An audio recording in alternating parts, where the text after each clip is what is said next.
उत्तर प्रदेश के अंबेडकर नगर में अल मरहबा फाउंडेशन ने किया कंबल वितरण समारोह का आयोजन। गरीबों और जरूरतमंदों में बांटे कंबल। दिल्ली में हुए आईईडी ब्लास्ट की जांच जारी। जांच में मिला पत्र, धमाका सिर्फ ट्रेलर। उत्तर प्रदेश के सिद्धार्थ नगर में वन माफियाओं द्वारा पेड़ का कटान जारी। पेड़ों की रिकवरी के लिए आदेश जारी। नमस्कार, मैं शाहीन, आप देख रहे हैं IBN भारत और अब खबरें विस्तार से। उत्तर प्रदेश के अंबेडकर नगर में समाज सेवी मोहम्मद फैजान कुरैशी के नेतृत्व में गरीबों और जरूरतमंदों को अल मरहबा फाउंडेशन की तरफ से कंबल वितरण किया गया। इस कार्यक्रम के मुख्य अतिथि समाज सेवी मोहम्मद फैजान कुरैशी रहे। इस मौके पर समाज सेवी फैजान मोहम्मद कुरैशी ने कहा कि बढ़ते हुए ठंड को देखते हुए गरीबों असहायों की सेवा करना हमारा धर्म है, जिससे हमारे फाउंडेशन की तरफ से हर क्षेत्र में, हर ग्रामीण इलाकों में कंबल वितरण का कार्यक्रम किया जा रहा है। इस अवसर पर डायल 112 प्रभारी NN Sharma, SIM Saif Khan youth, जिला अध्यक्ष मोहम्मद शादाब शाबान सिद्दीकी के साथ साथ आसपास के ग्रामीण भी उपस्थित रहे। बिहार के बेतिया में पश्चिम चंपारण नरकटियागंज अनुमंडल क्षेत्र के साठी थाना अंतर्गत मोती सैयद ने एक झगड़े के चलते मछली व्यापारी बच्चा लाल शाह को बाइक से ठोकर मार दी। आपको बता दें कि हादसे में बच्चा लाल का ब्रेन हैमरेज हो गया और वो कोमा में चला गया था। उसके बाद उनको मेडिकल कॉलेज बेतिया ले जाया गया, जहां हालत गंभीर देखते हुए उन्हें पटना के लिए रेफर कर दिया गया था, लेकिन 28 जनवरी की रात उनकी मृत्यु हो गई। पीड़ित परिवार ने न्याय के लिए आला अधिकारियों से गुहार भी लगाई, लेकिन किसी ने उनकी गुहार नहीं सुनी। इस मामले में नामजद अभियुक्त अभी भी खुलेआम घूम रहे हैं और प्रशासन कोई भी कार्रवाई नहीं कर रही है। क्या मामला है भाई? वो मेरे अंकल का एक्सीडेंट कर दिया गया जानबूझ करके। पूर्व में मछली का वो व्यापार करते थे और व्यापार के चलते उनको मछली से झगड़ा हुआ, जिसका नाम है मोती सैयद। कहाँ के हैं मोती सैयद? मोती सैयद यही धर्मपुर के हैं, जो रेलवे ढाला के पास में रहते हैं। उन्होंने बाइक से लेकर आए और मेरे चाचा को जान से मार दिया, जिससे उनको क्रेमोटोमिया हो गया, जिससे वो ब्रेन हैमरेज हो गया उनका, और वो 2 मंथ से कोमा में थे। मैंने केस किया था। कहाँ पे कोमा में? कहाँ पे थे वो? पटना में। और इलाज के दौरान उनका आज देहांत हो गया है। उनका इलाज चल रहा था पालिका विनायक हॉस्पिटल से। मैंने पूर्व में केस किया था, जिसे उन्होंने छोटा सा धारा लगा करके, और उस पर कोई ज्यादा एक्शन नहीं लिया गया। छोटा सा धारा कहाँ, किस थाना में? और साठी थाना में केस किया गया था, जिसे छोटा सा धारा लगा दिया था लोग, और उस पर कोई एक्शन नहीं हुआ। और उनका परिवार आज रो भी लग रहा है और हम लोग परेशानी में है, और थाना में कोई कुछ सुन नहीं रहा। जिनका देहांत हो गया उनका पोस्टमार्टम वगैरह भी होगा क्या? जी हाँ, उनके पोस्टमार्टम के लिए बोला गया, उनके पोस्टमार्टम के लेके जाया जा रहा है। अभी वही हम लोग थाना में उनका प्रक्रिया करा रहे हैं, पर यहाँ बहुत विलम्ब हो रहा है और हम लोग की बात कोई जल्दी सुन नहीं रहा, जिसके चलते ये देहांत हुआ है। आप लोग थाना में किस मामले को लेकर आए हैं? मतलब कि केस वगैरह करने के फिर दोबारा हम लोग का मांग ये है कि 307 लगाया जाए, चूँकि वो जानबूझ करके मारा हुआ है। जी, क्या मामला है? ये मेरे बहनोई है और घटना क्या नाम है बहनोई साहब? बहनोई का नाम है बच्चा लाल शाह। ये मछली का व्यापार करते थे। कहाँ के हैं आपका? ये मेरे बहनोई क्या बोलते हैं, राय बरवा के हैं। उनका पिताजी के नाम? उनके पिताजी स्वर्गीय बंसी शाह हैं, और यहीं थाना के जस्ट बगल में मछली मंडी है, वहीं पे उनका एक्सीडेंट हुआ था। और एक्सीडेंट के दौरान वहाँ हम लोग इलाज कराने वहाँ उठा करके लेके गए, या फिर हॉस्पिटल में उठा कर लेके गए। हॉस्पिटल से डायरेक्ट बेतिया हम लोग लेके गए, बेतिया रेफर किया, डायरेक्ट पटना लेके गए। पटना लेने का हम लोग इलाज कराने के चक्कर में थे। यहाँ क्या हुआ कि छोटा धारा लगा दिया गया, और छोटे धारा लगा जाने के बाद से आज तक अभी तक कुछ नहीं हुआ। अभी तक कोई हम लोगों से फोन करके नहीं पूछा कि आपकी मरीज का क्या हाल है, कैसा हुआ। अभी तक कोई नहीं संज्ञान लिया गया। अभी तक परिजन के पास कोई फोन नहीं किया, ये क्या हुआ क्या नहीं हुआ, और ना पता। और जो एक्सीडेंट किया है उसका थाना के बगल में घर है, ना पता कि उसके रिलेशन से ये मामला हो रहा है कि दूर का लोग है, तो क्या उसका इंसाफ नहीं मिलेगा। आज तक अभी तक हम लोग को कोई इंसाफ नहीं मिला। क्या हमारा आदमी भी गया, पैसा भी गया, सब कुछ गया, इंसाफ तक नहीं मिला। और जो जान से मारा, आज अपने शौक पूरा करने के लिए KTM बाइक से मार दिया, और आज भी घूम रहा है, और वो अपना बेल करवा लिया। हम लोग इलाज कराने के चक्कर में थे, कोई अभी आज तक फोन करके नहीं बोला कि आपके परिवार में कैसे हैं, क्या है। आज हमारा आदमी डेथ करके, जिनका डेथ हुआ है उनका बच्चों का भी है? 2 बच्चे हैं, और उनकी एज अब 36 बरस यानी 40 बरस करीब में होगा। अभी तक उनके 2 बच्चे हैं। आज से उनको देखने वाला, अपने शौक पूरा करने के लिए दूसरे कोई उनके जान से खेल गया और उनके बच्चे को और उनके पत्नी को देखने वाले आज कौन है? हम लोग को कोई इंसाफ नहीं मिला। मैं एसपी साहब के पास गया हूँ, इंस्पेक्टर साहब के पास गया हूँ, थाना में 2 बार 4 बार आया हूँ, अभी तो कोई हमको प्रक्रिया नहीं मिला। जितना मिला है और गलती करने वाले को आज बेल पे घूम रहा है और उसको कोई अभी सजा नहीं मिला। आज ये भी उनके पास कहने का अर्थ होता है कि हम तो, हमारा क्या होगा, तू जाओ जहाँ केस करना है कर लो, हम जहाँ पर भी पहुँचाना है पहुँचा लेंगे। क्या होता है इससे समझ में नहीं आ रहा है। अगर ऐसी होती रही तो मैं ये प्रशासन पे मैं बिल्कुल बिलीव नहीं करूंगा और कभी भी विश्वास नहीं करूंगा। हम लोग क्या चाहिए, इंसाफ चाहिए। आज तक इंसाफ मिला नहीं हम लोगों को। दिल्ली के लुटियन जोन में इजरायली दूतावास के बाहर हुए आईईडी ब्लास्ट की जांच लगातार चल रही है। आपको बता दें कि इस घटना को लेकर हर रोज एक नया खुलासा हो रहा है। ऐसा माना जा रहा है कि इस ब्लास्ट से पहले अच्छी तरह से हर चीज की निगरानी की गई थी और उसके बाद घटना को बड़े ही सफाई से अंजाम दिया गया। गौरतलब है कि धमाका जिंदल हाउस के सामने हुआ था, जहां पर सीसीटीवी कैमरा नहीं है। इतना ही नहीं बल्कि आसपास के सभी सीसीटीवी कैमरे खराब पड़े हुए हैं। अगर आईईडी की बात करें तो जानकारी के मुताबिक भले ही लो इंटेंसिटी का था, लेकिन इसे बनाने में मटेरियल्स का इस्तेमाल ज्यादा किया गया है। जांच में घटनास्थल से सॉफ्ट ड्रिंक की कैन के टुकड़े पाए गए थे, जिससे इस बात का अनुमान लगाया जा रहा है कि विस्फोटक तैयार करने में कैन का इस्तेमाल किया गया था। फिलहाल इस मामले की जांच अभी भी जोरों से चल रही है। दिल्ली के सभी होटलों से संपर्क किया जा रहा है और वहां रुके ईरानियों की जानकारी भी ली जा रही है। इसके अलावा दिल्ली एयरपोर्ट और बाकी संवेदनशील क्षेत्रों में भी सुरक्षा कड़ी कर दी गई है। वहीं दूसरी ओर इजरायली खुफिया एजेंसी मोसाद भी घटना की जांच पर नजर बनाए हुए हैं। जानकारी के मुताबिक जांच के सिलसिले में मोसाद के अधिकारी जल्द ही भारत आ सकते हैं। आपको बता दें कि मौकाए वारदात से एक पत्र भी बरामद किया गया है, जिसमें बदला लेने की बात साफ लिखी गई है। इतना ही नहीं, पत्र में ईरान के जनरल सुलेमानी और न्यूक्लियर साइंटिस्ट मोहसिन फखरजादे का भी जिक्र किया गया है। वहीं पत्र में इस धमाके को सिर्फ ट्रेलर बताया गया है, जिसका मतलब साफ है कि आगे अभी और भी कुछ देखने या सुनने को मिल सकता है। बिहार के समस्तीपुर में मुफस्सिल थाना क्षेत्र के ताजपुर रोड में एलआईसी के पास सड़क हादसे में एक शिक्षक की मौत हो गई। मृतक की पहचान खानपुर निवासी प्रियरंजन झा के रूप में हुई है। सूचना पर पहुंची पुलिस ने लाश को कब्जे में लेकर पोस्टमार्टम के लिए सदर अस्पताल भेज दिया है। वहीं हादसे में शामिल ट्रक को जब्त कर लिया गया है। आपको बता दें कि मृतक शंभू पट्टी से काम निपटाकर अपने घर खानपुर जा रहे थे। इसी दौरान एलआईसी ऑफिस के पास तेज रफ्तार से आ रही ट्रक ने उनके स्कूटी में जोरदार टक्कर मार दी, जिससे घटनास्थल पर ही उनकी मौत हो गई। बताइए कैसे क्या कुछ घटना घटी है? घटना आने के क्रम में ना ट्रक से ठोकर लग गया था। आप लोग क्या चीज़ से थे? स्कूटी से थे हम लोग। कहाँ से आ रहे थे, कहाँ जा रहे शंभू पट्टी से शिवसिंहपुर जा रहे थे। थे? जो मरे हैं उनका क्या नाम हुआ और कहाँ के रहने वाले? प्रियरंजन झा नाम हुआ उनका, शिवसिंहपुर के रहने वाले हुए। कौन से स्कूल में वो शिक्षक थे? उत्क्रमित मध्य विद्यालय शिवसिंहपुर। घटना कहाँ पे घटी है? LIC office Samastipur. क्या नाम है आपका? मोहम्मद मुशफिक मामजिद। बताइए कैसे क्या कुछ घटना? उत्तर प्रदेश के श्रावस्ती में एक ट्रैक्टर ने बाइक सवार युवक पंकज मिश्रा को जोरदार टक्कर मार दी। इस हादसे में युवक गंभीर रूप से घायल हो गया। घायल को इलाज के लिए सीएचसी मल्हीपुर में भर्ती कराया गया। दरअसल पंकज मिश्रा बीती देर रात को निजी काम से भिनगा से वापस घर लौट रहे थे। वहीं मल्हीपुर में भिनगा मार्ग पर ट्रैक्टर ने युवक को टक्कर मार दिया।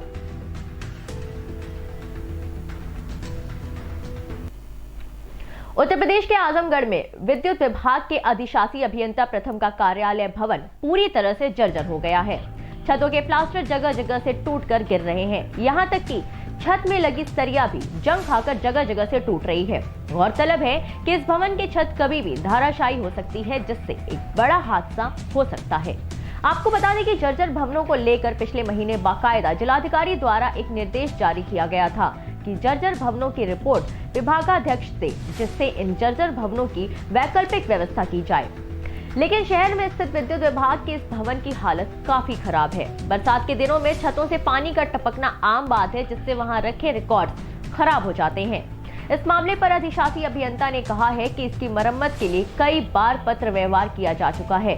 व्यक्तिगत तौर पर संबंधित अनुभाग से अनुरोध भी किया गया है, लेकिन इसकी मरम्मत की दिशा में कोई सार्थक पहल नहीं की गई। भवन के जर्जर होने की वजह से काफी समस्या का सामना करना पड़ रहा है। मैं अरविंद सिंह, शासकीय अभियंता विद्युत वितरण खंड प्रथम आगमन। सर विभागों में काफ़ी मकान जर्जर हो गई हैं, कमरे क्या है? हाँ, ये बिल्डिंग जिसमें ऑफिस चल रही है काफ़ी पुरानी है और इसको मेंटेन करने के लिए कई बार पत्राचार किया गया सिविल डिपार्टमेंट को, लेकिन उनके द्वारा बताया जाता है कि बजट नहीं है, न होने के कारण मेंटेन नहीं हो पा रहा है और जिसके कारण बरसात में काफ़ी दिक्कत होती है। तो बरसात में पानी टपकता है जिससे रिकॉर्ड को सुरक्षित रखना मुश्किल होता है और इस साल के बरसात में तो काफ़ी दिक्कत हुई थी। छत से जो है सीमेंट टूट के गिरा हुआ था, एक कर्मचारी घायल होने से बच गया था और ये सारी दिक्कतें हैं, इसको मेंटेन कराना आवश्यक है। तो फिर कब तक ये मतलब कहाँ मतलब इससे उच्च अधिकारी महोदय से कमिश्नर महोदय शिकायत की है? अब हमारे यहाँ डिपार्टमेंट में तो सिविल कंस्ट्रक्शन डिपार्टमेंट है, सिविल डिपार्टमेंट उनके थ्रू पत्राचार किया गया था और उनके द्वारा यही बताया गया कि टेलीफोनिक बात भी हुआ था तो उनके द्वारा यही बताया। कितनी बार शिकायत की गई सर? 2-3 बार किया गया था। कोई कार्रवाई नहीं अभी तक अपना परिचय दिए।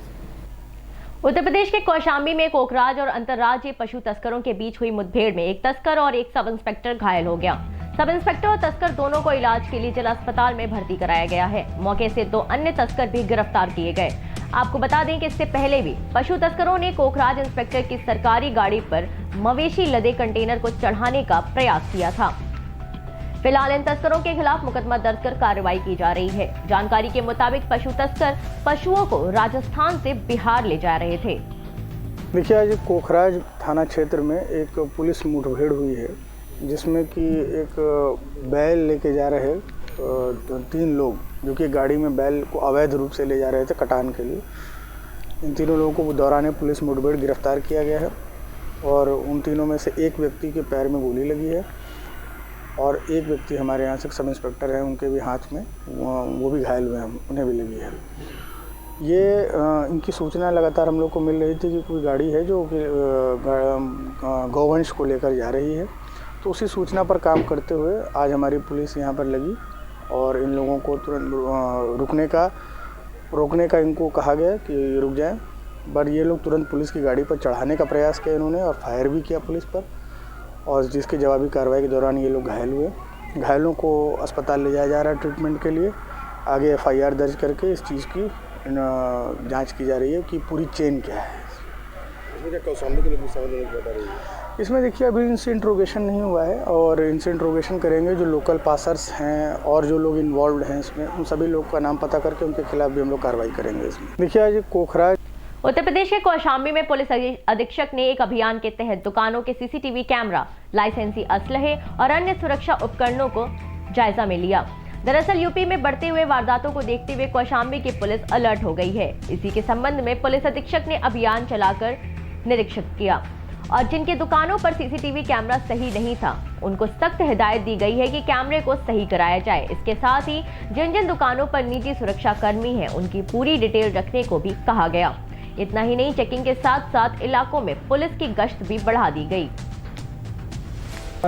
मार्केट में चेकिंग अभियान चलाया जा रहा है, क्या कारण है?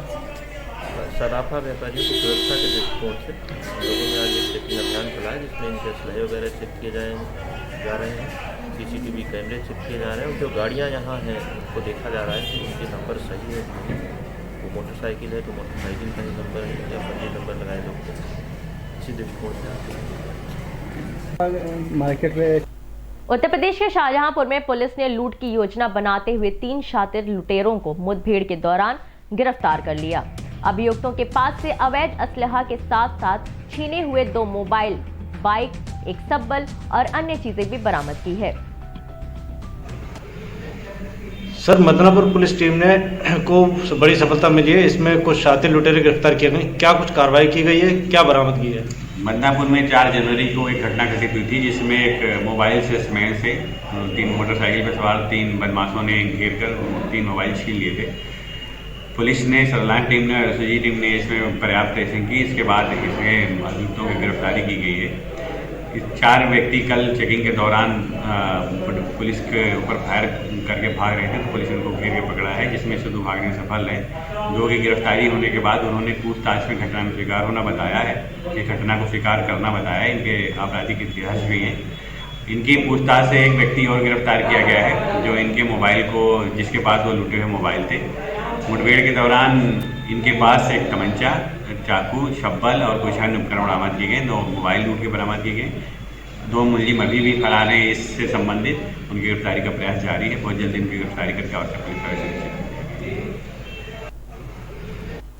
उत्तर प्रदेश के सिद्धार्थनगर में शोहरातगढ़ क्षेत्र के अलीदापुर बीट अंतर्गत मतरहाना और रामनगर वन माफियाओं द्वारा वर्षों पुराने सरकारी जंगल से रामनगर सड़क के किनारे सटे जामुन के पेड़ का कटान अभी भी जारी है। गौरतलब है कि भारतीय वन कानून 1927 के मुताबिक किसी भी सरकारी जमीन या क्षेत्र से पेड़ काटना मना है। किसी व्यक्ति द्वारा ऐसा करने पर उसके खिलाफ जुर्माने और जेल दोनों का प्रावधान है। मामला संज्ञान में आने के बाद मंडल वन अधिकारी आकाशदीप बधावत ने बताया कि जांच टीम बनाई जा रही है। कटे पेड़ों की रिकवरी के लिए भी आदेश जारी कर दिया गया है।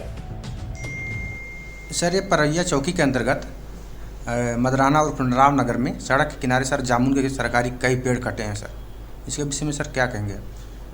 अभी मुझे हमारे मीडिया के बंधुओं के माध्यम से पता चला और ये वीडियो क्लिप दिखाई गई है जो सोशल मीडिया में चल रही है कि हमारा जो रिजर्व फॉरेस्ट का क्षेत्र है उसके अंदर कुछ जामुन के पतले पेड़ों का कुछ कटाव हुआ है जी। और उसमें ऐसा भी देखा जा रहा है कुछ उपद्रवी तत्वों द्वारा जो छोटी जलाने के चक्कर में उसको काट लिया गया है। मौके पे अभी जो संबंधित बीट प्रभारी है शिवानंद शुक्ला, उनसे भी इंक्वायर किया गया है और एक कोम्बिंग टीम भी बनाई जा रही है और एक कोम्बिंग टीम बना के अभी ही मौके पे डिस्पैच कर रहे हैं। जितने भी पेड़ जो कटे हैं उसकी रिकवरी के लिए आदेश कर दिया गया है। इसके बारे में आगे जैसे कोई कार्रवाई होगी मैं उससे आपको फिर अवगत कराऊंगा। सर, जड़ से कई पेड़ कटे हैं अंदर।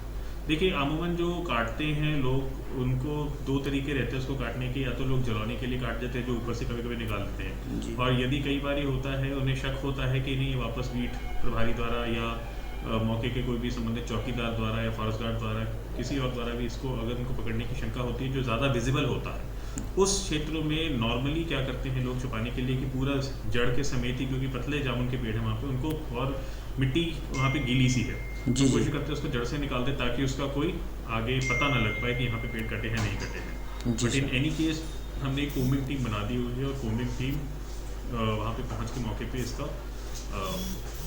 विवरण मुझे कराई। Thanks sir. क्या नाम है आपका? मनोज। ये कौन सा गांव पड़ता है? मदराना पास। अच्छा, यहाँ जामुन के बहुत सारे पेड़ कटे हैं, तो यहाँ चौकीदार और फॉरेस्ट वगैरह ड्यूटी करने नहीं आते हैं क्या? वो टाइम से नहीं आते हैं। अच्छा। आते हैं शाम को, ऐसे देख के चले जाते हैं दारू पीने, फिर वहाँ से चले जाते हैं। कितने चौकीदार हैं यहाँ? बस 1-2 दिखाई देते हैं ऐसे। कब आते हैं कब जाते हैं? अब ये तो नहीं पता। अब आते हैं 12-1 बजे, कभी सुबह भी आ जाते हैं। और फॉरेस्ट गार्ड कभी इधर ड्यूटी करने वगैरह आते हैं नहीं? आते हैं मगर फिर चले जाते हैं। जामुन की बहुत सारी पेड़ कटी दिखाई दे रही हैं यहाँ पे तो। हाँ। तो इस पे कोई पाबंदी नहीं है क्या इधर? कोई नहीं कर रहे। पकड़ते नहीं है चौकीदार? पकड़ते हैं, छोड़ देते हैं पैसे लेके। फॉरेस्ट गार्ड आते हैं कि नहीं? आते हैं। कहाँ बैठते हैं फॉरेस्ट गार्ड? परैया आते हैं, पुल पे बैठते हैं, इसके बाद देखते हैं घूम टहल के। अच्छा, कितने दिन पे आते होंगे? बिहार के सीतामढ़ी में जिलाधिकारी ने डुमरा प्रखंड के भूभैरव पैक्स पहुंचकर धान अधिप्राप्ति का निरीक्षण किया। जिलाधिकारी ने वार्ड नंबर 8 के किसान रामा शाह, वार्ड नंबर 10 के किसान नंदलाल सिंह, वार्ड नंबर 5 के किसान महेश कुमार के साथ साथ कई किसानों से अधिप्राप्ति, धान की उपज, धान की नमी, भुगतान की स्थिति के संबंध में विस्तृत जानकारी प्राप्त की। उन्होंने किसानों से अनुरोध किया है कि अपना धान पैक्स को ही बेचें। उन्होंने कहा कि सभी इच्छुक एवं निबंधित किसानों से धान का क्रय किया जाएगा, साथ ही किसानों को समय से भुगतान भी किया जाएगा। उन्होंने खुद अपने सामने धान का वजन और नमी की जांच भी करवाई। इतना ही नहीं, किसान सलाहकारों ने भी किसानों के घर जाकर उनसे मिलकर उनकी धान खरीद के संबंध में फीडबैक लिया और इच्छुक किसानों और उनके द्वारा बेचे जाने वाले धान की मात्रा आदि की भी जानकारी ली। माननीय मुख्यमंत्री जी का निर्देश है कि सभी ऐसे इच्छुक किसान जो अपना धान पैक्स के माध्यम से बेचना चाहते हैं उन्हें उचित मूल्य पर धान लिया जाए और उन्हें किसी प्रकार की भी कठिनाई नहीं हो। इसी क्रम में पूरे जिला में सभी जगह निरीक्षण किया जा रहा है, कृषकों से भी फीडबैक लिया जा रहा है और ये इंश्योर किया जा रहा है कि वो अपने धान को पैक्स में बेच सकें और उन्हें किसी प्रकार की दिक्कत नहीं हो और उचित मूल्य पर ससमय उनका भुगतान सुनिश्चित किया जा सके। आज की खबरों में इतना ही, मुझे दीजिए इजाजत। नमस्कार।